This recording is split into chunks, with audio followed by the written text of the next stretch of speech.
김현정의 뉴스 쇼.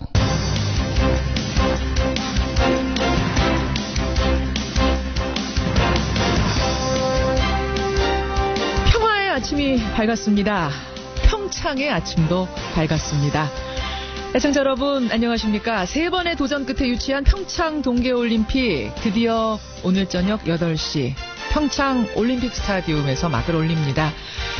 2월 25일까지고요. 역대 최다인 전세계 92개국 총 3천여 명의 선수단이 306개 메달을 넣고 열띤 겨울잔치를 벌이는 겁니다. 올림픽이라는 평화의 잔치에 초대된 손님들 면면도 화려하지만 제각기 복잡한 방정식을 가지고 왔습니다. 문재인 대통령은 어제 펜스 미국 부통령 만났고요. 아베 신조 일본 총리와는 오늘 회담을 갖습니다. 그리고 내일은 김영남, 김여정 북측 일행과 만납니다. 외교회장도 활짝 열린 거죠. 부디 모처럼 크게 선 이 평화의 장이 일회성 이벤트에 그치지 않기를, 올림픽 후까지 이어질 수 있기를 기대하면서 오늘 김현정의 뉴스쇼는 그 가능성을 종합적으로 타진해보려고 합니다. 제가 어제 안토니오 구테레스 UN 사무총장을 만나고 왔습니다. 2부에서 여러분 들어보시죠. 김현정의 뉴스쇼 출발합니다.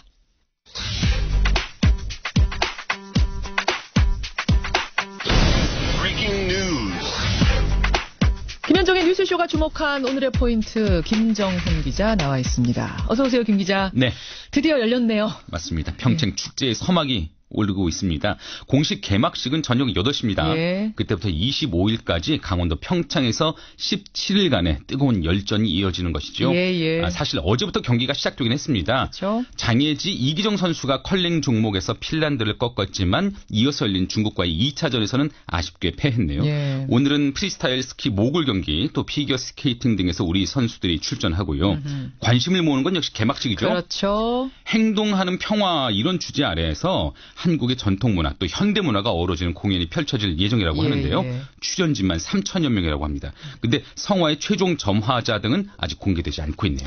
김연아 선수가 되지 않겠느냐라는 얘기가 나오는 가운데 김연아 선수는 또 그 인천에서 그리스에서 오는 성화 받을 때 받았던 사람이기도 해서 네. 김연아 아닐 거다 이런 얘기도 나오고 누가 될 거냐 이제 관심사더라고요. 오늘 2부에서요. 이 개막식 총연출을 맡은 양정옥 감독 연결을 해보겠습니다.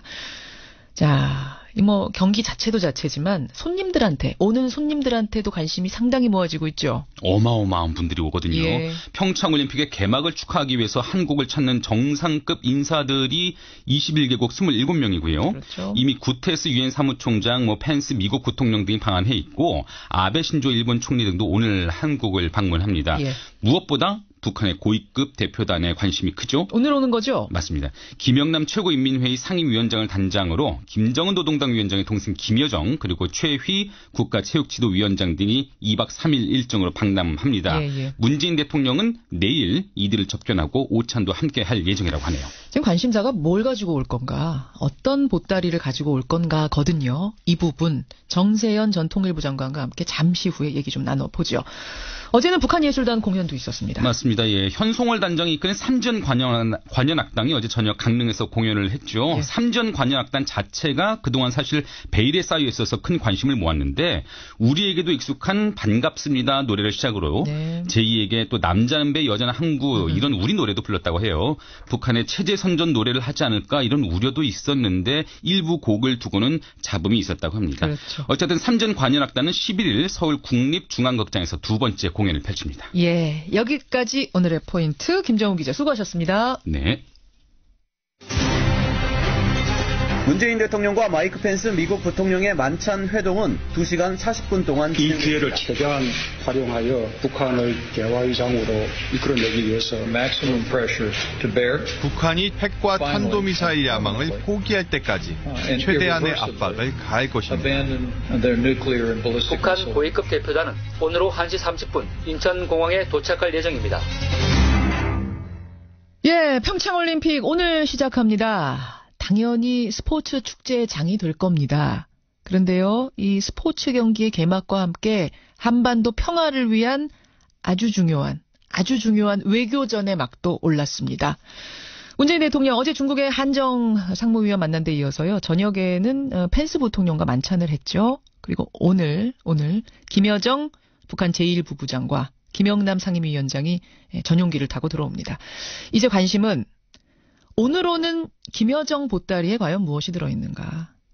남북대화, 북미대화 가능성은 있는 건가 없는 건가 이 부분입니다. 이게 중요한 이유는 지금의 이 평화 무드가 올림픽 때만 반짝하고 끝나는 건지 아니면 후까지 계속 이어지는 건지를 가늠해 볼 수 있는 그래서 중요한 겁니다. 정세현 전 통일부 장관 만나보겠습니다. 정 장관님 안녕하세요. 예, 안녕하세요. 네. 오늘 개막식 가세요? 예, 갑니다. 뭐 롱패딩도 준비하고 그 양털 들어가 있는 방어나도 준비해 놓습니다. 그러셨어요. 가면은 핫팩은 나눠준다 그럽니다. 예, 그래도 잃어버려도 또 직접 가지고 갑니다. 잘하셨습니다.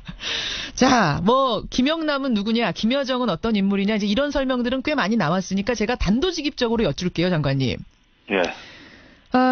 여동생인 김여정 부부장, 오늘 오빠의 친서, 그러니까 김정은 위원장의 친서나 혹은 구두 메시지 들고 올까요, 어떨까요? 그거 아니면은 올 일이 없는 사람 아니에요? 아니, 그게 무슨 말씀? 그냥 개막식 보러 올 수도 있는 거잖아요. 아니, 김영남 위원장은 국가 수반이기 때문에. 예. 평창올림픽에 대표단도 보내고 여러 가지 축하한다는 뜻으로 올 수 있어요. 예.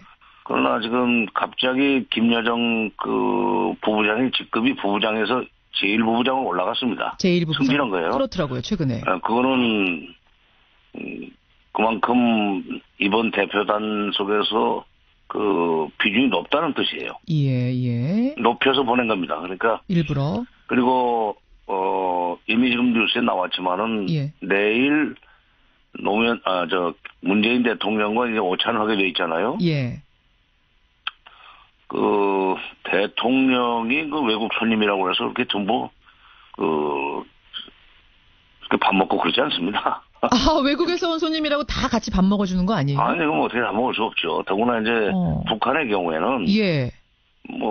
청와대에 들어가서 오찬을 할지, 밖에서 제3의 장소에서 할지, 그건 나 잘 모르겠는데, 되게, 이렇게, 남쪽에서도 특사가 가면. 예. 특사라고, 저 사람들 특사라고 아직 성격 규정을 할 수는 없지만, 특사가 가면은 무슨 얘기를 가져왔느냐, 친서가 있느냐, 또는 메시지가 있느냐, 내용 들어보고, 그러면 직접 만날 필요가 있겠구나라고 해서 되게 이제 김정일 위원장 시절이지만 예. 만나게 하고 또 식사도 같이 하고 이렇게 하죠. 그러니까 우리가 북한 가도 사전에 그렇죠. 친서 있느냐, 메시지 있느냐 이거 확인한 다음에 이제 밥을 누구랑 먹을 거냐 이것도 정해지는 거예요.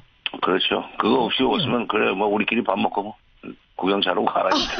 그거 없으면 그렇군요. 그럼 이번에도 사전에 타진이 됐을 것이다. 뭘 가지고 오는지 최소한 구두 메시지라도 있다는 것을 확인한 후에 오찬 약속이 잡혔을 거다라고 보시는 거죠. 그렇죠. 구두 메시지도 어떤 내용인데라고 한 것까지도 우리가 확인을 해야 되지 않겠어요? 가가지고 글쎄 앞으로 잘해봅시다 하는 원론적인 얘기 하려면은 뭐로 그렇게 복잡하게 평창에 있는 사람은 그 이튿날 또 점심 먹으러 오라고 그러겠습니까? 자, 그러면 어떤 내용인데까지 확인한다? 어떤 내용일 거라고 보세요?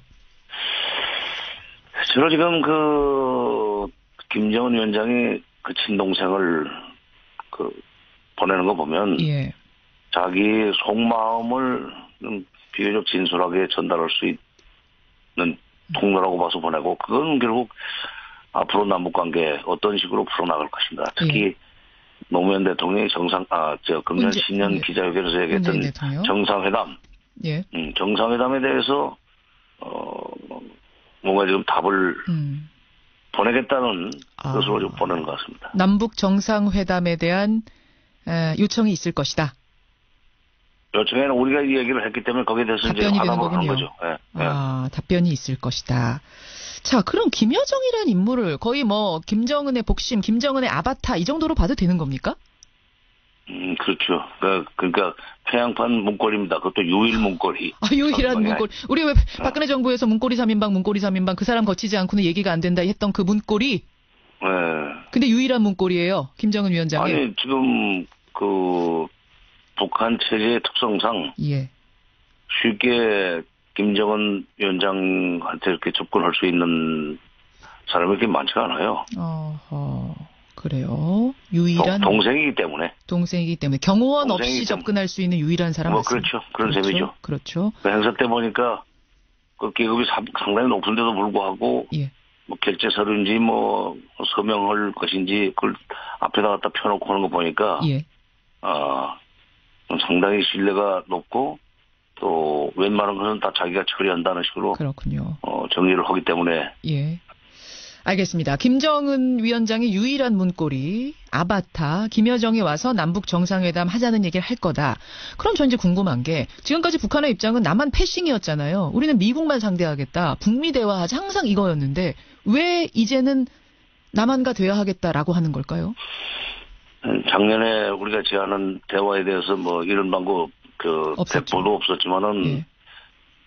한편 이제 작년까지는 미국이 최대 압박과 제재를 통해서 북한이 자발적으로 비핵화를 약속하고 회담에 나오게 만들겠다고 그랬는데 그게 안 되지 않았어요. 안 됐습니다. 1년 동안 노력했는데도 불구하고. 예. 그런데 북한도 마찬가지죠. 이렇게 핵실험하고 미사일 계속 발사해대면 미국이 뒤로 슬그머니 만나자라고 얘기할 줄 알았는데 그게 그런 움직임이 없으니까 평창 올림픽을 계기로 해서 예. 남북 대화를 먼저 시작한 뒤에 예. 남북 대화라는 다리를 통해 가지고 예. 뭐 미북 대화 또는 그 미북 대화로 건너가자. 그러니까 서울을 들려서 와싱턴을 가고 싶다 하는 그런 계산에서 서울을 들려서 그러니까 우리가 다리를 좀 놔다오. 말하자면 네. 가교 역할을 해다오. 네. 이렇게 되는 거군요. 그게 그럼 우리 입장에서도 나쁠 거 없는 거죠? 이거 뭐 이니셔티브를 준다는 어떤 그 운전석을 준다는 느낌 날 수 있는 겁니까? 그렇죠. 그러니까 앞으로 지금 남북 대화가 잘 돼서 뭐 좋기로는 뭐 정상회담까지 돼서 예. 우리가 이제 미북 대화를 주선해 줄 수 있는 그런 상황이 되는 게 제일 좋은데 예. 그렇게 해서 그럼 미북 대화가 성사된 뒤에 그러면 그 남북 대화는 북한이 버리고 가느냐? 그렇게는 못할 겁니다. 왜냐하면 남북 대화가 계속 돼야만 예. 미북 대화도 동력을 유지할 수 있어요. 네. 그러니까 북한이 이제 그건 알고 있어요. 왜냐하면 남북 관계 개선과 미북 관계 개선 내지는 남북 관계 개선과 북핵 문제 해결 이것이 항상 그 투트랙이라는 걸. 왜냐하면 두 갈래로 병행적으로 진행돼야 된다는 것은 그 사람들도 알고 있기 때문에. 알겠습니다. 그때 가서 무슨 또 코리아 패싱이니 이런 것은 걱정 안 해도 됩니다. 자, 그럼 미국이 북미 대화 나설까? 이제 남북 정상회담은 있을 거다. 뭐 우리도 이걸 손 잡아야 된다 말씀하셨어요. 그럼 미국도 손을 잡을 것인가? 북한 사실 지금 미국의 입장은 뭐였냐면 북한 당신네가 비핵화를 먼저 선언하지 않으면 우린 대안 테이블에 앉지 않겠어. 이거 아니었습니까? 그렇죠. 북한은 비핵화 먼저 선언할 리는 없다라는 거였고 이 상황에서 북미 대화가 이루어질까요? 미국이 테이블에 앉을까요? 그런데 크게 걱정 안 해도 됩니다. 왜냐하면 비핵화라는 게 긴 시간 동안 대화를 해서 마지막에 받아낼 수 있는 선물이죠. 선물이라는 내지는 성과죠. 그렇죠. 그거를 대화 시작도 오기 전에 비핵화를 먼저 약속하자면 대화를 시작하지 않겠다고 하는 것은 그건 좀 비현실적인 얘기예요. 말하자면 출구에서 받을 수 있는 것을 입구에다 딱 내놓고 이거 약속해야만 들어갈 수 있어. 근데 지금까지는 그렇게 계속 요구해왔잖아요, 미국이. 글쎄, 그러니까. 그러나 이제 그건 회담이 전혀 가능성이 없기 때문에 그렇게 높이 불러놓지만 막상 흥정이 붙기 시작하면은 뭐 내려갈 수 있죠. 그러니까 그냥 뭐 100만 원에 팔 수 있지만 아니 100만 원 원가가 100만 원이지만은 한 300만 원 받고 싶다 하면 처음부터 1000만 원 부르거나 뭐 1억을 부르거나 해놓고 중간에 흥정 붙이는 사람이 잘하면은 자꾸 내려가죠. 협상 전략이라고 보시는 거군요. 협상 전략이죠. 협상 전략이다. 알겠습니다. 미국의 입장도 바뀝니다. 앞으로. 바뀔 겁니다.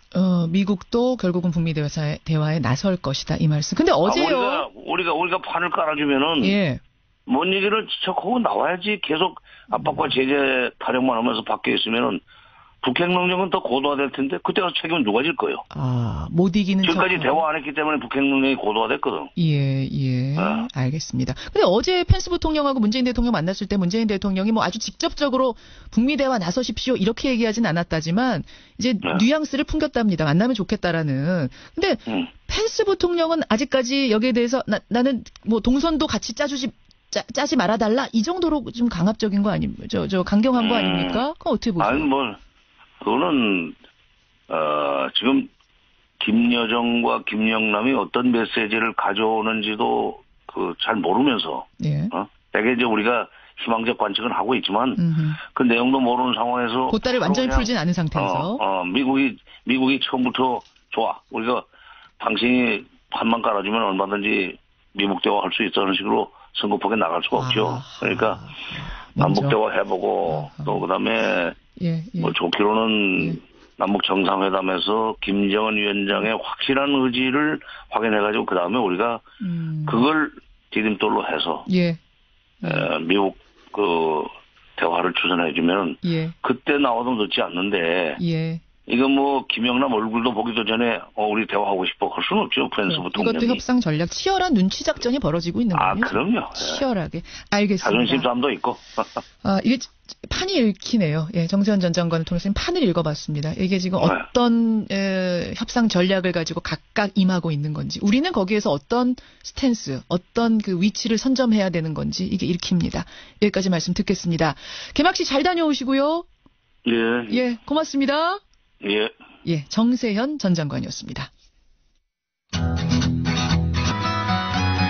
김성환의 행간 시사평론가 김성환 씨 나오셨습니다. 어서 오십시오. 네, 안녕하세요. 평창의 아침이 밝았습니다.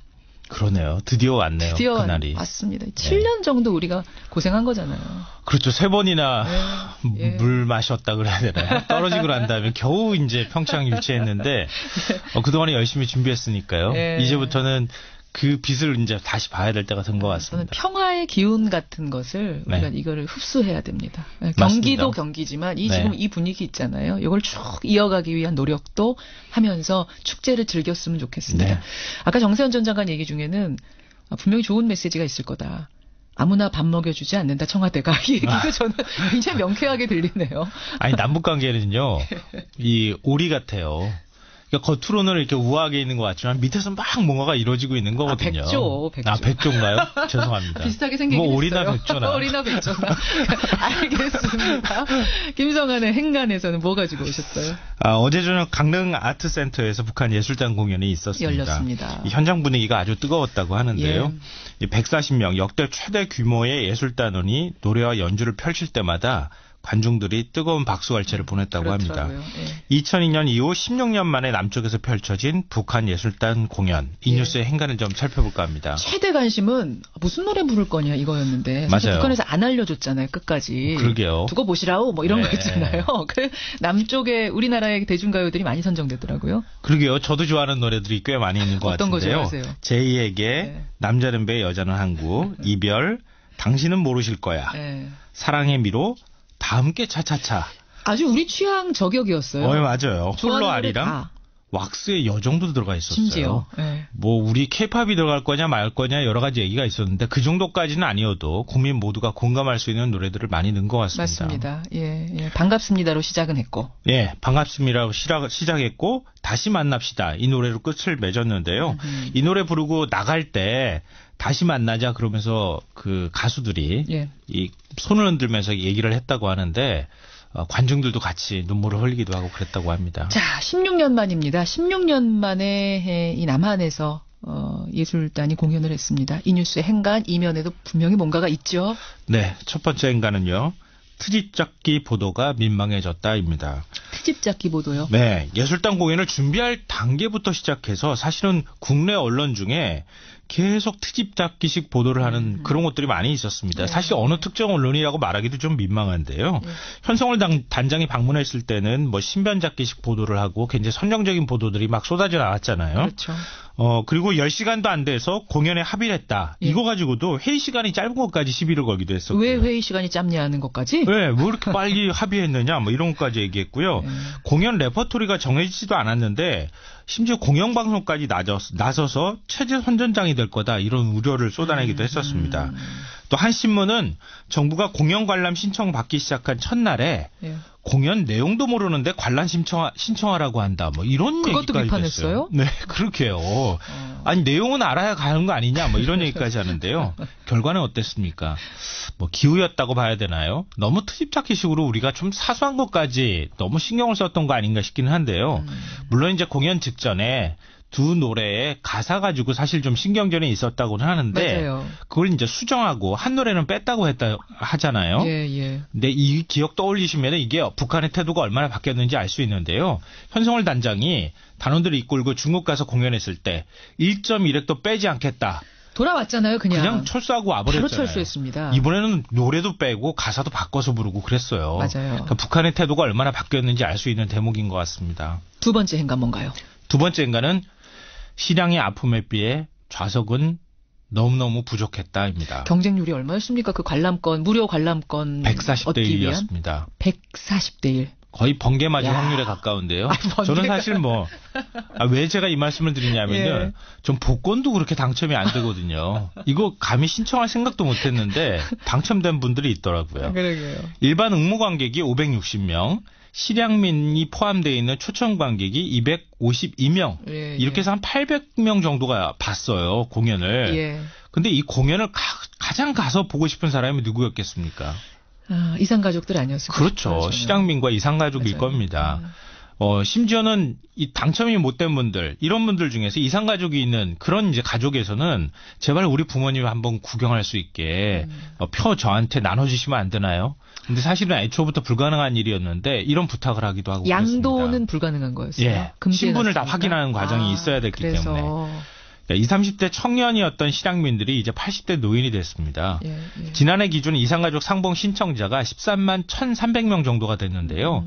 이 중에 7만 2천여 명이 사망했고 생존자 5만 9천여 명 중에 80세 이상이 62%입니다. 그럴만하죠. 이제 연세들이 그러실만해요. 근데 이제 지금 남북이 뭘 해야 되겠습니까? 제가 볼 땐 가장 먼저 이상가족 상봉해야 됩니다. 돌아가시기 전에. 예. 친서 갖고 왔으면은 이제 상봉으로 가야 된다. 그 말을 꼭 전해주고 싶습니다. 중요한 부분이었습니다. 마지막 행간은 뭔가요? 마지막 세 번째 행간은 렴대옥이 흘린 눈물의 의미입니다. 렴대옥이 흘린 눈물이요? 네, 렴대옥이면 북한 그 피겨스타? 아, 예, 맞습니다. 맞죠? 이 북한 선수단이 입촌식이 어제 열렸는데요. 예. 남쪽에서 인공기가 개항되는 것 모습을 지켜보면서 눈물을 이렇게 쭈르륵 흘리더라고요. 렴대옥 선수가? 예, 북한 동료 선수들도 마찬가지였습니다. 이게 정말 인공기가 개항되는 거에 감동을 해서인지 아니면 분단의 아픔에 공감해서인지 제가 마음은 잘 모르겠어요. 근데 문득 5년 전 일이 떠올랐는데요. 어떤 거요? 평양에서 아시안컵 클럽 역도 선수권 대회가 열렸는데 예. 북한 조선중앙TV가 태극기 개항과 애국가 연주하는 장면을 중계를 해줬습니다. 이게 이전까지는 상상할 수도 없는 일이었거든요. 맞아요. 이제는 남북 모두에서 이런 변화가 일어나고 있는 거 아닌가 싶은데요. 그러니까 남북이 분단된 지 70년이 지났어요. 강산이 바뀌고 세대가 바뀌면서 이제는 남북이 통일에 대한 인식도 좀 달라지고 있고 체제에 대한 인식도 뭔가 차이를 느끼기 시작했던 거 아닌가 싶어요. 예. 그러니까 남북 당국이 이제는 서로 관계 회복을 할 때 이런 점들을 좀 참고해야 되지 않을까 싶습니다. 그래요. 오진성님 청취자 신청했는데 떨어지셨다고. 그거 봐요. 되게 어려워요. 그래요. 함께 갔으면 좋겠습니다. 이런 문자 고맙습니다. 김성환 씨 수고하셨습니다. 네, 고맙습니다. 이가탄의 김현정의 뉴스쇼 2부 출발합니다.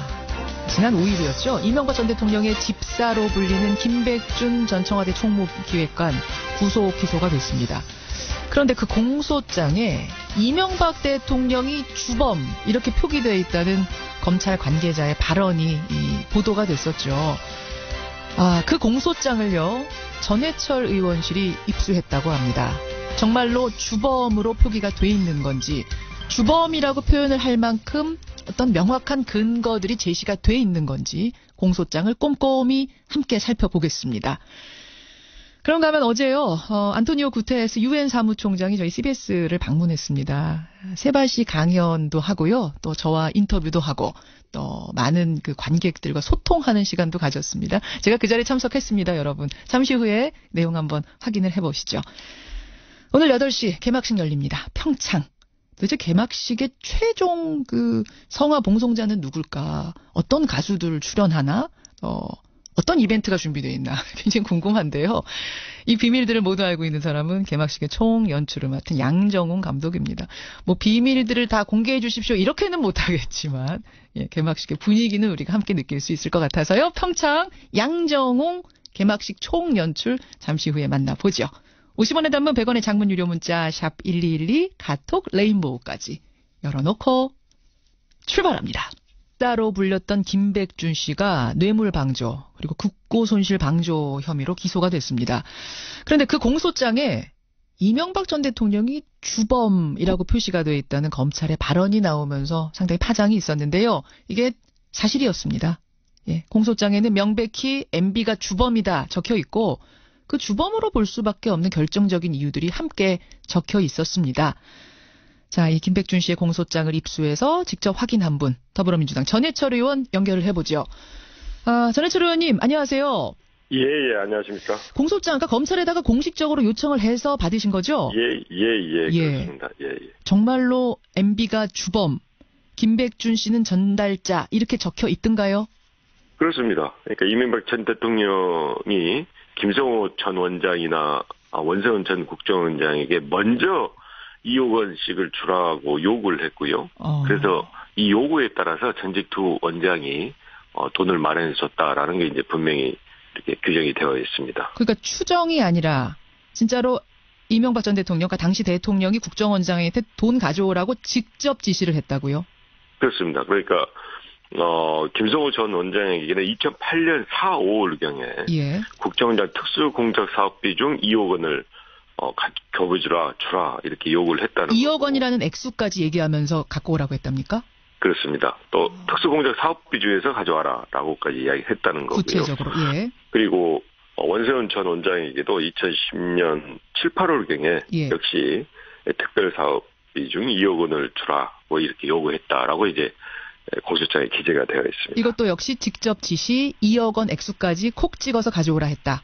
그렇습니다. 예. 그렇게 구체적으로 다 적혀 있어요?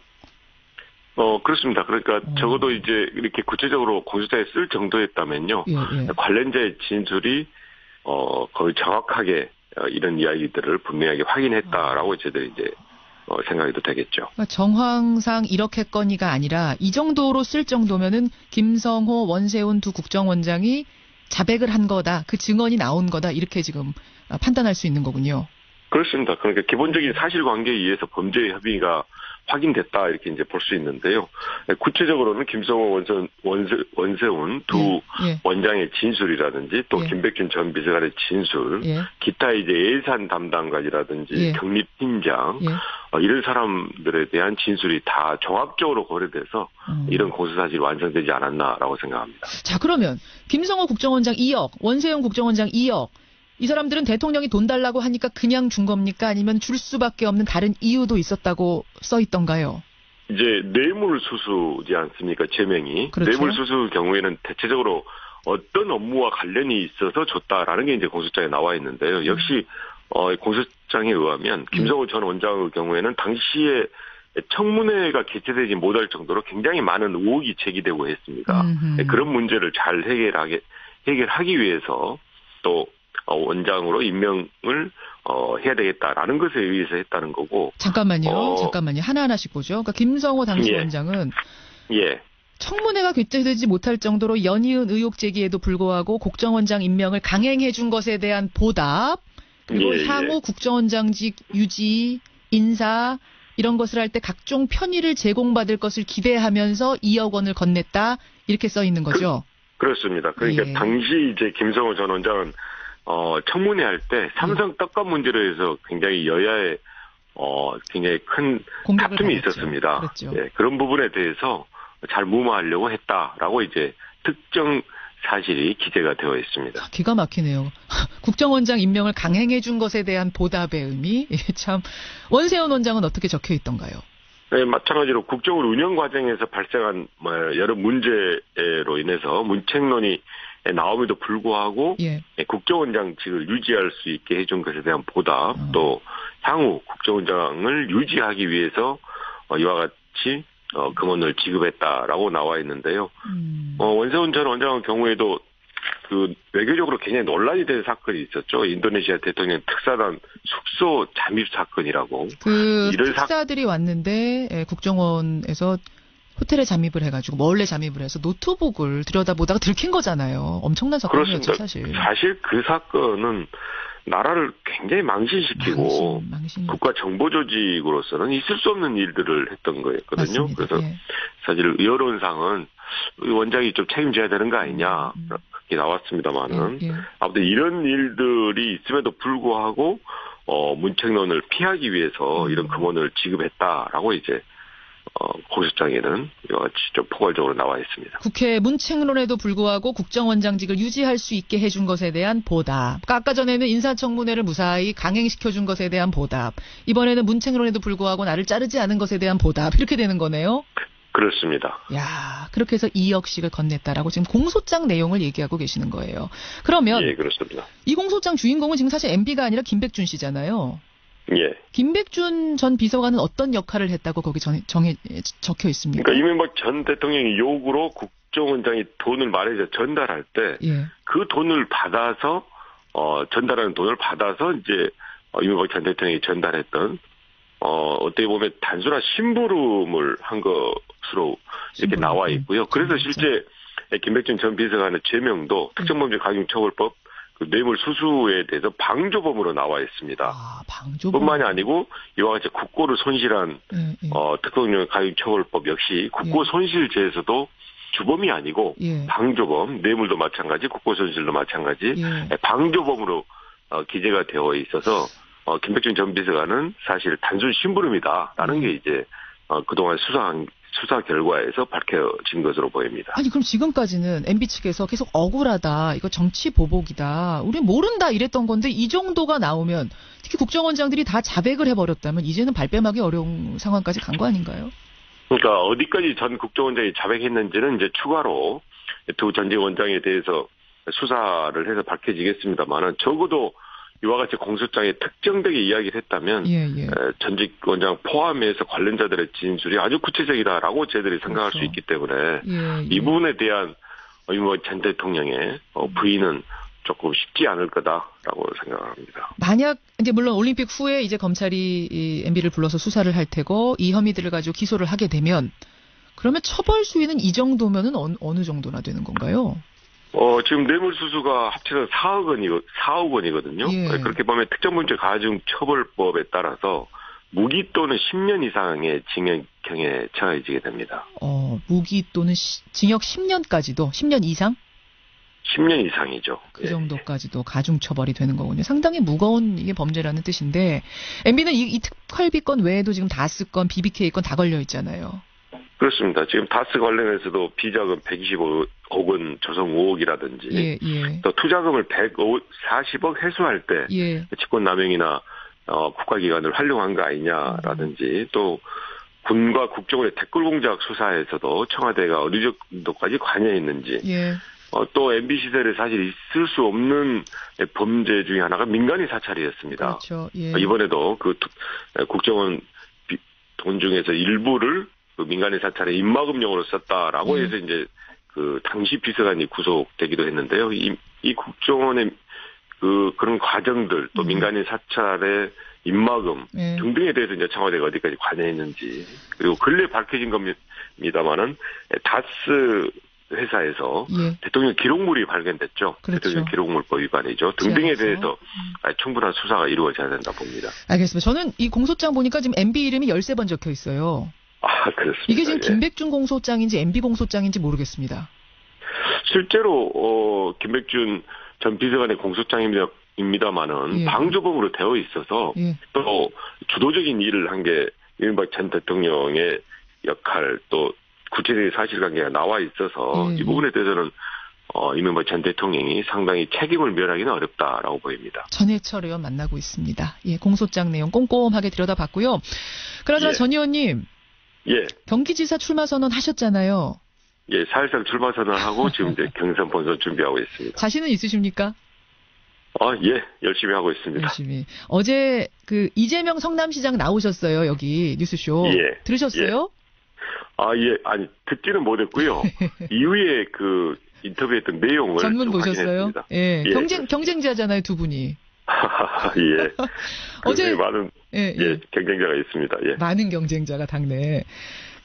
저희 프로그램에서 어떤 얘기를 이재명 시장이 하셨냐면 1,800억 원을 시민들에게 배당하는 정책을 성남시에서 펴겠다. 이런 어제 그것 갖고 이제 얘기를 했습니다. 물론 뭐 성남시장 자리 놓고 두 분 경쟁하는 건 아니고 경기도지사 자리 놓고 경쟁하시는 거지만 어쨌든 경쟁자의 이런 아이디어에 대해서는 정책에 대해서 어떻게 평가하십니까? 일단 그 택지 개발 사업으로 거둬들인 수익금이 있지 않습니까? 1,800억 정도가 이것을 바로 시민들에게 배당하겠다 이런 것은 상당히 우려되는 부분이 있다고 생각합니다. 상당히요? 1차적으로는 이제 시기적인 문제인데요. 이 돈이 올해 연말에 성남도시공사로 입금돼서 용역을 거친 이후에 조례를 만들어서 내년부터 시행하겠다는 거거든요.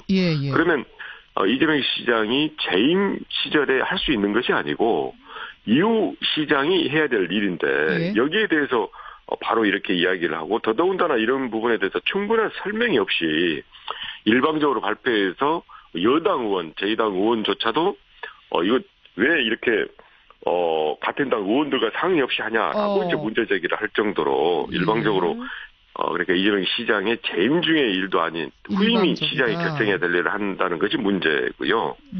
또 하나는 내용적으로도 과연 그렇게 직접적으로 시민 배당을 해야 될지 지금 성남 같은 경우에는 주택이나 구도심 리모델링 등 굉장히 중요하고 필요한 사업이 많이 있거든요.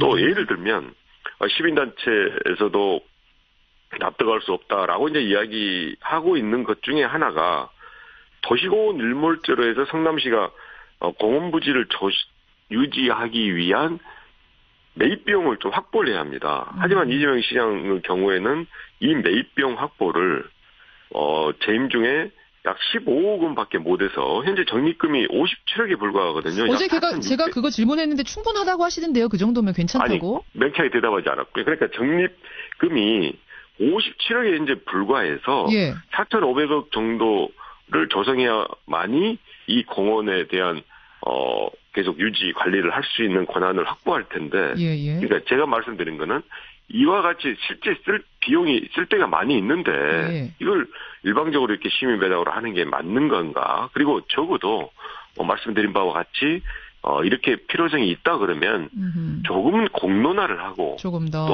또 시의회하고 의논과 협의를 하고 알겠습니다. 그렇게 하고 나서 하는 게 맞지. 그렇지 않고 발표는 먼저 해놓고 공론화할 수는 없는 건가요? 그러면 갈등이 생기는 거죠. 그러면 갈등이 갈등이란 건 불가피하다. 제가 어제 그 질문 드렸어요. 그랬더니 갈등이란 건 불가피하다. 예수님 빼고는 다 갈등하는 거다 그러시던데요. 그러지 않고요. 실제로 자치단체, 광역자치단체 분 중에서도 이 갈등 해소를 위해서 끊임없이 협의하고 수기하고 그리고 이와 같은 발표를 할 때는 사전에 논의하고 했던 예도 많이 있습니다. 알겠습니다. 결국은 쟤들이 정치를 하는 이유가 갈등을 해소하고 좀 더 실효성 있는 정책을 구현하고자 함인데 이와 같이 자꾸 갈등을 유발하는 것은 저는 좀 적절하지 않다라고 생각합니다. 어제 이재명 시장에 대한 답을 짧게 듣고 싶었는데 전해철 의원님 하실 말씀 많으시네요. 아니요. 언제 한번 두 분이 같이 나오셔도 좋을 것 같아요. 알겠습니다. 여기까지 말씀 듣겠습니다. 고맙습니다. 고맙습니다. 더불어민주당 전해철 의원이었습니다. 안토니오 구테레스 유엔 사무총장이요. 평창 동계올림픽에 참석을 위해서 지금 한국을 방한 중에 있죠. 방문 중에 있는데 이분은 그 평소에도 한반도 문제, 특히 북핵 위기, 어떤 이걸 평화적으로 해결해야 된다는 데 대해서 굉장히 여러모로 의견을 피력해왔던 분입니다. 이 중재 역할이 굉장히 중요하다 강조해왔던 분이기 때문에 방한 기간 동안 어떤 행보, 어떤 이야기를 내놓느냐가 세계의 관심거리였는데요. 어제 저희 CBS에 방문을 했습니다. 세상을 바꾸는 시간 15분이라는 세바시 강연 프로에서 강연도 하고 후에 저와 짧은 인터뷰도 나누고 또 소통의 시간을 가졌습니다. 관객들과. 제가 그 현장에 있었어요. 여러분 그 녹음분 잠깐 좀 함께 들어보시죠. 안토니오 구테레스 유엔 사무총장입니다. 이 시간은요, 유엔 사무총장과의 대화, 여러분과의 대화의 시간인데요. 내일이면은 이제 평창올림픽 개막식이 열리죠. 항상 우리 유엔 사무총장께서는 대화를 중시하셨습니다. 이제 이 자리에서 많은 정상들의 대화가 뭐 공식, 비공식 대화가 오갈 텐데요. 우리 사무총장께서 생각하시는 이번 대화의 장은 어떻게 펼쳐질 거라고 생각하시는지, 그 가능성을 어떻게 보시는지 첫 질문 드리고 싶습니다. 저는 이번이 굉장히 중요한 기회라고 생각합니다. 두 가지 측면이 있는데요. 하나는 남북 관계입니다. 지금이 올림픽 기간이긴 하지만 남북 군사 한 라인이 연결되어 있습니다. 그래서 서로 오해 없이 긴장이 고조되지 않고 소통할 수 있는 상황이죠. 남북 간 모든 대화가 중요하고 저 역시 지지합니다. 하지만 그걸로는 충분하지 않죠. 우리에겐 한반도 비핵화라는 또 하나의 과제가 있기 때문입니다. 한반도 비핵화 문제는 평화적으로 해결돼야 합니다. 유엔 안보리에서는 그동안 대북 제재 같은 강경한 방식을 취해왔지만 한편으론 정치적으로 개입하는 길도 열었다고 생각합니다. 북한을 포함해 미국, 중국 등 여러 나라가 정치적으로 참여하고 서로를 포용해서 이 상황을 해결할 수 있는 방법을 찾고 결국에는 평화적인 비핵화가 한반도에서 이루어질 수 있도록 노력해야 합니다. 특히 남북 대화, 북미 대화, 많은 중요한 대화들, 접촉들이 기대가 됩니다. 우리 사무총장께서 생각하실 때 북미 대화의 가능성, 어떤 대화의 가능성을 보시는지요? 그건 가능성의 문제가 아니라 절대적으로 필요한 일입니다. 어떤 종류의 대화든 반드시 필요하고 또 시급합니다. 하루빨리 진지한 대화를 시작해야 합니다. 그래야 오해가 쌓이고 긴장이 고조되면서 예측 불가능한 위기가 오는 걸 우리가 막을 수 있기 때문입니다. 우린 할 수 있는 모든 걸 다 할 것이고 알다시피 유엔 사무차장이 북한을 방문하기도 했죠. 그건 북한에게 진지한 대화에 하루빨리 임해야 한다는 뜻을 전달하기 위해서였습니다. 저는 남북 간 관계 개선과 이번 올림픽 개최가 결국에는 평화적인 한반도 비핵화 협상까지 이어지길 바랍니다. 만약 기회가 된다면 우리 사무총장께서 직접 북한을 방문하실 구상, 그런 계획도 있으신지요? 1989년에 북한을 방문했었습니다. 그 당시 국회 노조와 관련해서 평양과 그 외곽 지역도 둘러봤죠. 굉장히 강한 인상을 받았는데요. 제 생각에 외교를 하는 데 있어 중요한 건 꼭 필요한 것을 할 준비가 돼 있어야 한다는 겁니다. 어떤 사람들은 그냥 TV에 나와서 뭔가를 하고 있다는 걸 보여주고 싶어 할 수도 있겠죠. 하지만 그런 건 제가 생각하는 외교가 아닙니다. 뭔가 아주 의미 있는 일을 할 수 있는 기회가 있고 문제를 해결할 수 있는 기회가 있다면 그 기회를 잡는 게 제가 생각하는 외교입니다. 저는 올림픽이 단순히 사진을 찍고 TV에 나가는 기회가 아니라 뭐가 됐든 진지한 대화가 가능한 그런 환경을 만드는 기회가 되길 희망합니다. 굉장히 중요한 말씀을 지금 해주셨습니다. 평화의 기회를 잡아야 된다는 말씀하셨고, 북미 대화 사실은 좀 저는 예민한 질문이라고 생각했는데 반드시 필요하다라는 말씀해 주셨어요. 그렇다면 그런 연장선상에서 지금 미국에서는 강경론 이야기가 나옵니다. 이 뭐 선제 타격이니 코피 전략이니 이런 이야기가 나옵니다. 이러한 강경한 분위기에 대한 우리 유엔 사무총장님의 의견은 어떠신지 궁금합니다. 글쎄요. 전 세계에 어떤 나라든 강경론자들이 있고 더 합리적인 사람들도 있게 마련입니다.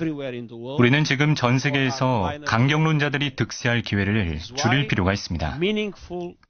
이게 문제를 해결하고자 할 때 의미 있고 또 진지한 토론을 해야 하는 이유입니다. 강경론자들이 문제를 돌이킬 수 없게 또 좋은 해결책을 찾을 수 없게 만드는 걸 우리가 막아야 합니다. 모든 가능한 것들을 동원해서 긴장 고조와 오해를 방지하기 위해 노력해야 합니다. 외교적인 개입이 문제의 해결책이 되어야만 합니다. 역시 평화가 중요하다, 대화가 중요하다, 이런 말씀을 지금 해주셨습니다.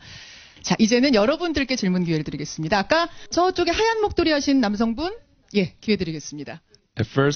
일단은 좋은 강연에 감사드립니다. 제 질문은 탈북민에 대한 거예요. 남한하고 중국에만 탈북자가 3만 명이나 있는데 중국 정부는 이 탈북자들을 받아들이지 않고 있습니다. 왜냐하면 이 사람들이 중국 내에 들어오면 해가 된다고 생각하기 때문입니다. 중국이 난민 헌장을 지키지 않고 있는 이 상황 어떻게 해결해야 될까요? 북한을 탈출하는 사람들은 절대 다시 북한으로 송환돼선 안 됩니다. 이 사람들은 아마 굶주림이나 경제적인 위기 때문에 탈출했을 텐데요. 이들은 송환되면 그 즉시 처형됩니다. 탈북을 하면 난민 자격을 얻게 되고 중국이든 다른 나라가 뭐라 하든 간에 탈북민들은 반드시 보호돼야 합니다. 어떤 비용을 치르더라도 난민들은 절대로 본국으로 돌아가선 안 됩니다. 자, 다음 분 어떤 분들일까요? 여성분 중에 한 분 좀 드려볼까요? 너무 밝게 웃고 계신 이 여성분. 이영지 씨? ¿Cómo está? When was the happy? 유엔 난민기구에서 일하면서 제일 행복했던 기억, 그리고 제일 슬펐던 기억이 뭔지 궁금해요. 가장 행복했던 때는 우간다에 있던 남수단 사람들이 평화를 되찾고 자기들의 고향으로 돌아가는 트럭에 올라탔을 때, 그때 함께 동행했을 때였습니다. 2006년이나 2007년이었을 텐데요. 저는 고향 마을로 돌아가는 어떤 가족과 함께 트럭에 함께 올라탔죠. 그들이 마을에 도착해서 그동안 헤어졌던 가족, 친구들과 만나는 장면을 보면서 제 인생 최고의 기쁨을 느꼈습니다. 가장 가슴 아팠던 때는 남수단 내전이 재발해서 그 가족이 다시 난민이 되고 쫓겨나야 했을 때였습니다. 난민 캠프에 갔는데 소년들이 다가와서는 우린 당신을 기억해요. 우리가 고향에 돌아갈 때 같이 갔었잖아요. 근데 우리는 다시 도망쳤어요. 이렇게 말하더군요. 그것이 바로 남수단 국민들의 비극이고 솔직히 얘기해서 남수단의 지도자들은 국민들의 행복을 생각하는 사람들이 아닌 것 같습니다. 남수단에 대한 이야기. 그래요. 가장 기뻤던 순간도 거기서의 순간, 가장 슬펐던 순간도 거기서의 순간. 자, 시간이 많지 않은데요. 제가 대표로 질문을 드리면서 좀 마무리 지었으면 좋겠습니다.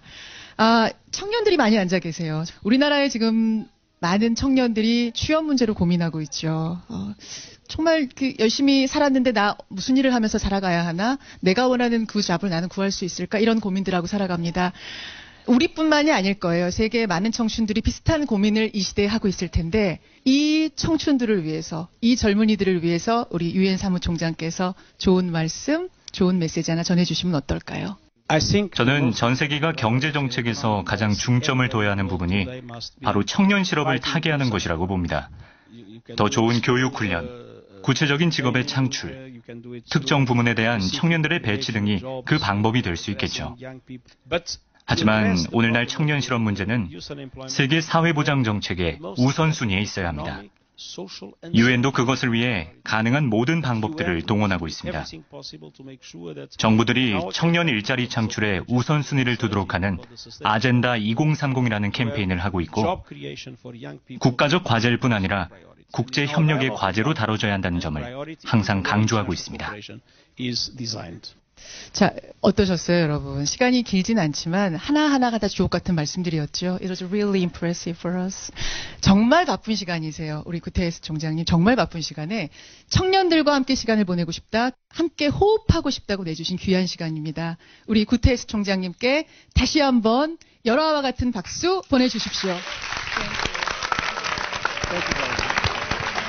예, 어제 열띤 에너지가 저는 다시 느껴지는 것 같습니다. 어제 CBS 방송국으로 왔습니다. 사무총장이 직접 와서 청년들, 경쟁률도 굉장히 높았어요. 일반인들의 신청을 받았는데 그분들과 함께 강연도 하고 이런 질문도 좀 저희가 몇 개밖에 안 들려드렸습니다만 질문도 여러 개가 나왔습니다. 이 내용은 오늘 오후 6시에 유튜브와 팟캐스트를 통해서 강연 내용은 여러분 확인을 하실 수가 있다. 세바시 강연은 확인을 하시면 되겠습니다. 구테스 유엔 사무총장과의 어제 인터뷰 여러분께 소개해드렸습니다.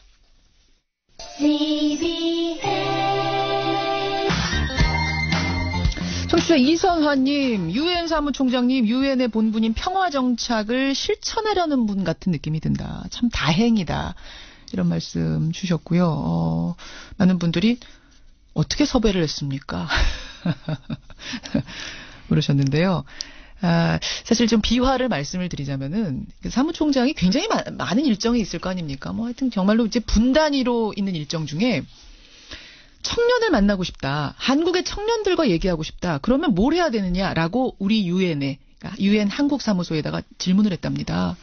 그래서 그쪽에서 이 CBS의 세바시라는 그 미국의 테드 같은 강연이 있는데 여기 가서 한번 만나십시오. 이렇게 얘기를 한 겁니다. 그리고 그 자리에 저도 참석해서 그들과의 소통을 함께 해보면 어떻겠느냐 이런 제안이 왔어요. 저희가 함께 하게 된 건데 저는 권영철 선임 기자 어서 오세요. 안녕하십니까. 지금 권영철 선임 기자도 들으셨지만 제가 이제 좀 감동했던 부분은 뭐냐면 보통은 유엔 사무총장이 이제 외교관 출신들이 많잖아요. 우리 네. 반기문 사무총장도 그랬습니다만 외교관들의 특징은 굉장히 말을 조심해요. 제가 질문을 던지면서도 북미 대화 되겠습니까? 남북 대화 되겠습니까? 총장님 북한 가실 생각 있습니까? 라는 질문을 던지면서도 설마 답이 나올까? 하면서 질문을 던졌는데 저의 질문보다 더 앞서가는 답이 나오는 겁니다. 그거는 가능성의 문제가 아니라 반드시 대화해야 된다. 북미 대화, 남북 대화 해야 된다. 북한도 필요하다면, necessary라는 말을 하면서 필요하다면 나는 가겠다라고 거침없이 말이 나오는 겁니다. 전 좀 놀랐어요. 그래서. 상당히 성과를 거둔 인터뷰였습니다. 예. 아, 정말 굉장히 진보적인 이 유엔 사무총장이라는 생각도 들었고, 시원한 사람이다라는 생각도 들었는데, 하여튼 좋은 무대, 좋은 어제 소통의 장이었습니다. 여러분들께도 꼭 소개해드리고 싶어서요. 오늘 저희가 잠깐 들려드렸고, Y뉴스. 오늘 저희 Y뉴스도 굉장히 기다려집니다. 정영식 판사 얘기를 갖고 오셨다고요? 네. 이재용 삼성전자 부회장을 집행유예로 석방한 이후에 정형식 부장판사에 대한 비판 여론이 계속 사그라들지 않고 있습니다. 이재용 부회장 항소심 맡은 그 판사, 정형식 판사. 그래서 이재용 삼성 부회장 석방 후폭풍이 왜 정형식 판사에게 몰리나 이게 오늘 주제입니다. 후폭풍이 지금 어느 정도길래요? 오늘 5일째잖아요. 아주 후폭풍이 사그라들지 않고 있고 지금 청와대 국민청원 홈페이지는 오늘 아침에도 새벽에도 잠시 들어가 봤는데 오늘도 이미 청원이 또 새로운 청원이 올라오고 있습니다. 그래요? 네, 이미 하루에 수십 개씩 올라오고 있고 이미 500개가 지금 넘은 걸로 이렇게 추정이 되고요. 그러니까 거기에 지지한 사람이 500개라는 게 아니라 청원의 가지수. 각기 다른 청원의 숫자가 50개가 넘어요? 그 지난 5일 날 처음으로 제기됐던 특별감사 청원에는 오늘 7시 현재로 21만 6천 명이 넘었습니다. 그리고 특검과 검찰에 이어서 변호사 단체나 개별 변호사들, 심지어 법원 내부에서도 비판 여론이 나오고 있습니다. 저는 이게 궁금했던 겁니다. 네. 일반인들의 시각 말고 법원 내부의 시각, 판사들의 시각은 어떤가? 그걸 좀 조사해 보셨다고요? 예, 판사들이 참 다른 판사들의 판결에 대해서 입을 여는 것을 상당히 주저합니다. 그렇죠. 아까 외교관들 말씀하셨지만 더 주저합니다. 더 주저해요. 그러니까 판결문 기록을 보지 않고 얘기하기 어렵다 이런 얘기들을 많이 하는데 기록과 관련된 법리적인 부분에 대해서는 다들 언급을 자제합니다. 그렇지만 양형과 관련된 부분 몇 가지 얘기를 하는데 우선 공개적으로는 김동진 인천지법 부장판사가 재판 다음 날 이재용 판결에 대해 동의하지 않는다는 짤막한 글을 페이스북에 올렸거든요. 요 글에 이미 상당히 큰 파장을 일으키고 있고요. 다른 현직 판사의 공개적인 비판은 나오지 않습니다만은 법원 내부에서는 이번 판결에 대한 비판, 또 정형식 부장 판사에 대한 비판적 여론이 나오고 있는 상황입니다. 공개 비판이 아니기 때문에 그 내부에서만 수군수군되는 여론이기 때문에 제가 그래서 더 궁금했던 건데 권영철 기자가 좀 깊숙이 여론을 취재해 보셨다고요. 법원 내부의 비판은 세 가지 각도에서 이루어지고 있습니다. 하나는 이재용 부회장을 집행유예로 풀어준 양형에 대한 것이고 다른 하나는 재벌의 뇌물 공여를 겁박에 의한 피해자로 분류한 부분. 겁박에 의한 피해자. 또 하나는 조선일보와의 인터뷰를 하면서 자신의 판결을 정당하다고 방어하는 언급을 한 부분. 이 세 가지 부분으로 나눠서 정리할 수 있겠습니다. 하나하나 보죠. 먼저 첫 번째. 양형에 대해서는 다른 판결과의 형평의 문제를 제기를 합니다. 법원이 그동안 꾸준히 양형 기준에 대해서 고심해왔고 많은 비판을 받아왔거든요. 그런데 이재용 항소심 재판부는 뇌물 공여 36억 원을 인정하고도 집행유예를 선고를 했습니다. 그렇죠. 판사들 사이에서는 요즘에 뇌물 공여액이 1억 원만 돼도 대부분 실형을 선고하는데 36억 원의 뇌물 공여가 집행유예라면은 새로운 양형 기준을 창설한 것 아니냐 이런 얘기가 나오고 새로운 양형 기준을 정 판사가 창설한 거 아니냐 이런 얘기를 판사들이 해요. 그 전에 이제 재벌 총수들에 대해서 이른바 3.5 법칙 때문에 형사단독 판사들이 재판할 때 너무 힘들다는 불만을 성토한 적이 많았거든요. 3.5 법칙이라는 건 이제 1심과 2심에서 형을 말하는 거죠. 그러니까 재벌 총수들이 이제 구속 기소되거나 기소됐을 때 1심에서 징역 3년에 집행유예 5년이 가끔 있고 통상 1심에서는 징역 3년에서 5년 사이의 실형을 선고하고 항소심에 가서 집행유예를 선고하는 그런 사례들이 꽤 많이 있었거든요. 실제로 그렇습니다. 예. 사례를 들자면 뭐 많습니다. 2000년 탈세 혐의로 구속 기소됐던 조양호 당시 대한항공 회장 1심 법원은 징역 4년이었는데 항소심은 징역 3년에 집행유예 5년. 3호. 예. 2003년 배임 혐의로 기소된 최태원 SK그룹 회장 1심에서 징역 3년. 항소심에서 징역 3년에 집행유예 5년. 역시 3호. 이런 사례들이 수없이 많습니다. 그렇죠. 예. 그렇죠. 예. 두 번째는 대통령이 호되게 질책했다고 면죄부를 주면은 재벌들에게 마음 놓고 뇌물을 주라는 시그널이 될 수 있다는 우려의 목소리입니다. 이건 무슨 말입니까? 재벌 총수들이 왜 돈을 줍니까? 대통령이나 정치권에? 잘 봐달라고 주는 거 아니에요? 뭐 바탕의 마음은 그런 거 아니에요? 보험 성격이 강하죠. 보험처럼. 사실 특정한 대가성보다는 보험 성격이 강한 건 맞습니다. 불이익을 받지 않기 위해서 돈을 주는데 그렇다고 뇌물이잖아요. 예. 뇌물을 주는 행위가 그렇게 죄질이 약하다고 볼 수 있냐. 그리고 판결문을 보면은 대통령이 호되게 질책했다고는 하지만은 구체적인 불이익에 대한 언급은 안 나옵니다. 근데 과연 그것이 겁박이냐 이 말씀이신 거예요? 겁박에 느껴지긴 하겠지만은 삼성공화국이란 말이 있는데 겁박했다고 그냥 돈 달라는 대로 다 줬겠느냐 그런 얘기. 대통령이 질책하고 요구하면 재벌이 돈을 줘도 된다는 거냐? 이게 공갈죄가 아니고 뇌물죄인 이상에는 뇌물죄라고 판결문에서 인정하고 있잖아요. 그러면 그 뇌물 액수에 대한 집행유예는 이상하지 않냐. 뇌물이 성립하면은 횡령이 되고 또 외국까지 가서 돈을 줬으면은 재산 국외도피가 되는 건 당연한 거 아닙니까? 그러니까 이번에 새로운 얘기가 나왔지. 새로운 뇌물의 유형이 나왔잖아. 요구형 뇌물. 뇌물은 뇌물인데 요구형 뇌물, 겁박에 의한 뇌물은 괜찮다는 게 돼버린 거잖아요. 이게 과거 전두환 전 대통령에 대한 청문회에서 뭐 정주영 현대그룹 회장이 그렇게 얘기했잖아요. 달라니까 줬다. 그 이미 과거에 있던 얘기입니다. 다시 과거로 되돌리는 건데 그러네요. 사실 판결을 두고 많은 사람들이 그런 얘기를 합니다. 명확한 증거가 없다는데 그런 거 아니냐 얘기를 하지만은 아니 돈을 준 그 이상의 명확한 증거가 있을 수 있습니까?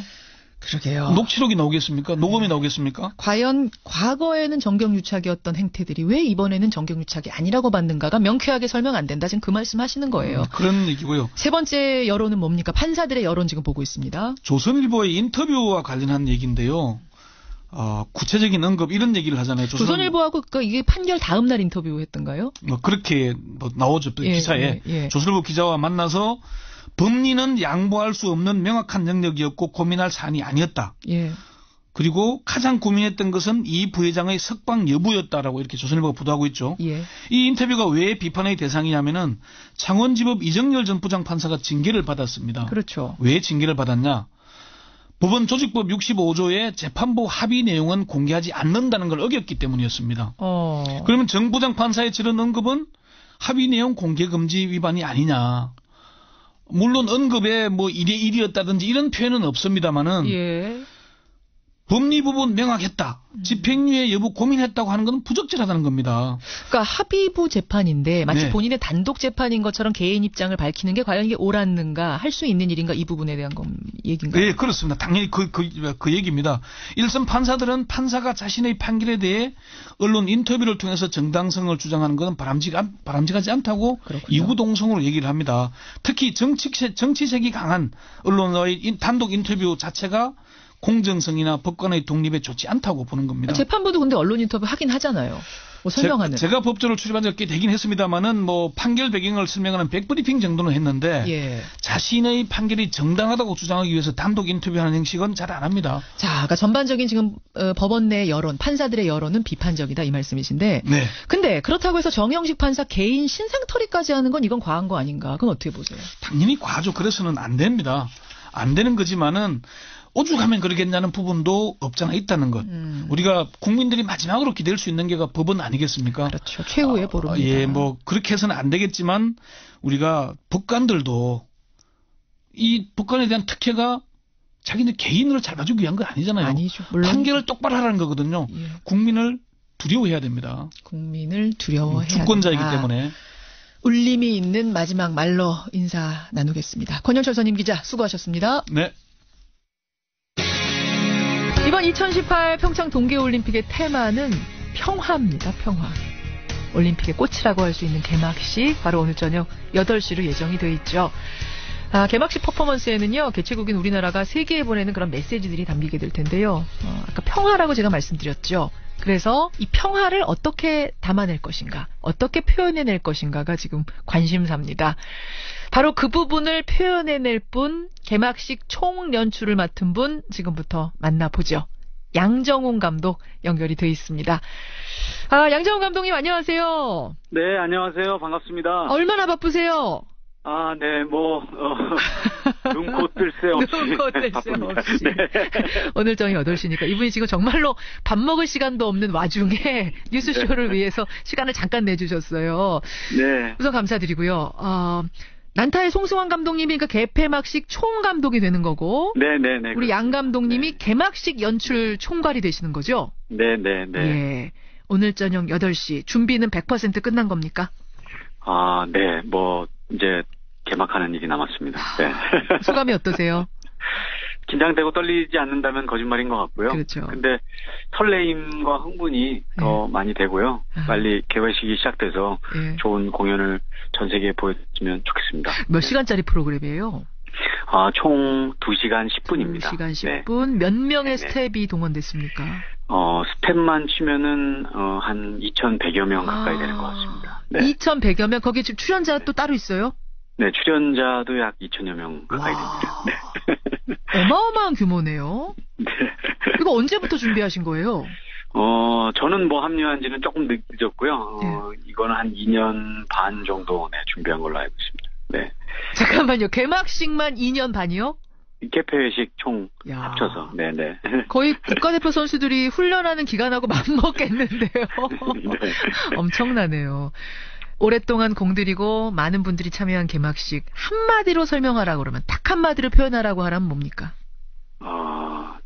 평화입니다. 네, 아까 말씀하셨듯이 평화의 메시지를 전달하고 싶습니다. 평화의 메시지를 2시간 반 안에 어떻게 담아낼까, 구현해낼까 저는 잘 상상이 안 되는데 뭘로 표현하세요? 노래도 있고 춤도 있고 여러 가지 연극도 있고 표현 방법은 여러 가지가 있는데. 네, 지금 말씀하신 모든 부분이 다 모든 게 다.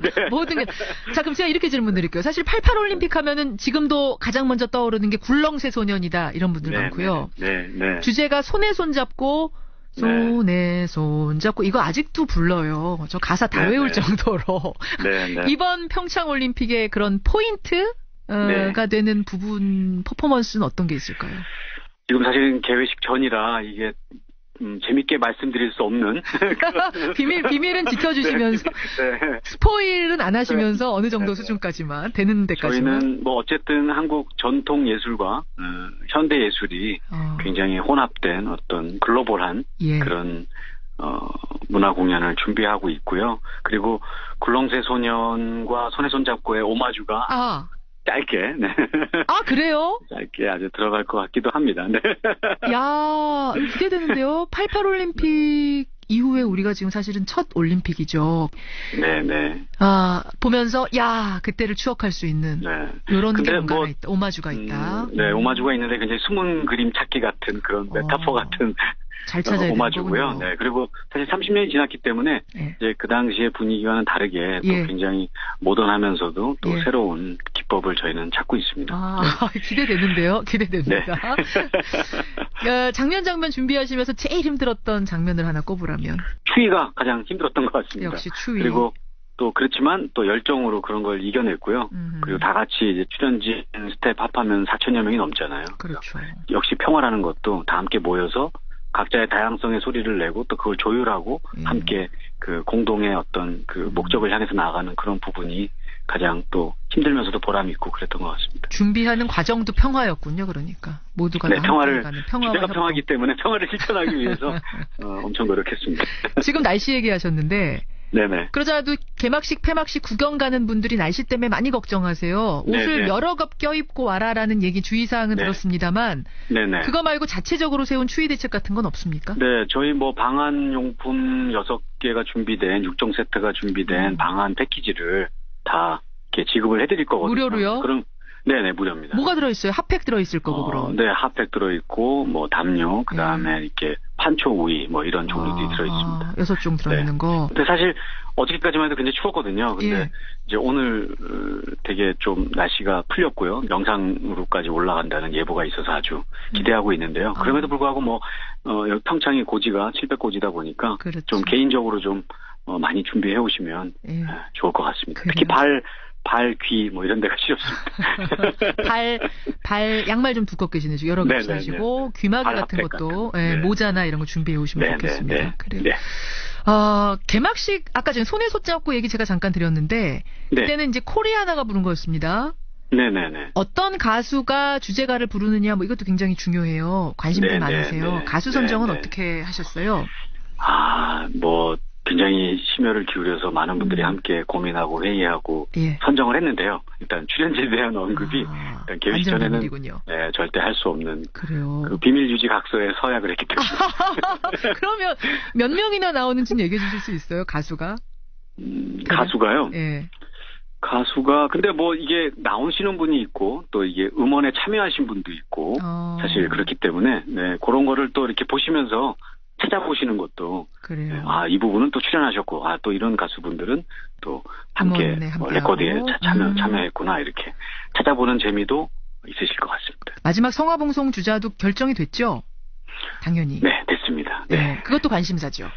네. 이것도 가장 근데 이거는 올림픽 개회식에서 가장 중요한 하이라이트잖아요. 맞아요. 그래서 더군다나 말씀드리겠습니다. 이것도 역시 비밀 유지 각서에 도장을 찍으셨습니다. 네네. 기대할게요. 저 뭐 말씀 안 하셔도 괜찮아요. 다만 기대할 만한 분입니까? 기대해 주십시오. 기대해도 좋습니까? 네. 예, 기대하겠습니다. 그래요. 고생 많이 하셨고요. 네네. 지금 개막식을 기다리고 계실 우리 국민들 그리고 전 세계 분들에게 총 감독으로서 한 말씀 하신다면? 저희가 전 세계 유일한 분단 국가잖아요. 평화를 염원하고 있고 또 이 평화의 가치를 이 개회식을 통해서 전 세계에 메시지를 전하는 게 되게 중요한 일이고 또 의미 있는 일이라고 생각합니다. 그래서 개회식을 통해서 선수들이 또 전 세계 시청자들이 함께 즐겨주셨으면 좋겠습니다. 즐겨주셨으면 좋겠습니다. 그렇죠. 축제입니다. 뭐 의무가 아니고요. 축제로 우리가 즐겨야 한다는 말씀 굉장히 좋고요. 오늘 저녁 8시 여러분 개막식 그 장면 가서 볼 수 있다면 더 좋겠습니다만 TV를 통해서라도 우리 꼭 보면서 감동을 함께 했으면 좋겠습니다. 성공적으로 끝나기를 저도 기원하겠습니다. 네, 감사합니다. 고맙습니다. 네. 오늘 개막식의 총 연출을 맡은 분입니다. 양정훈 감독이었습니다.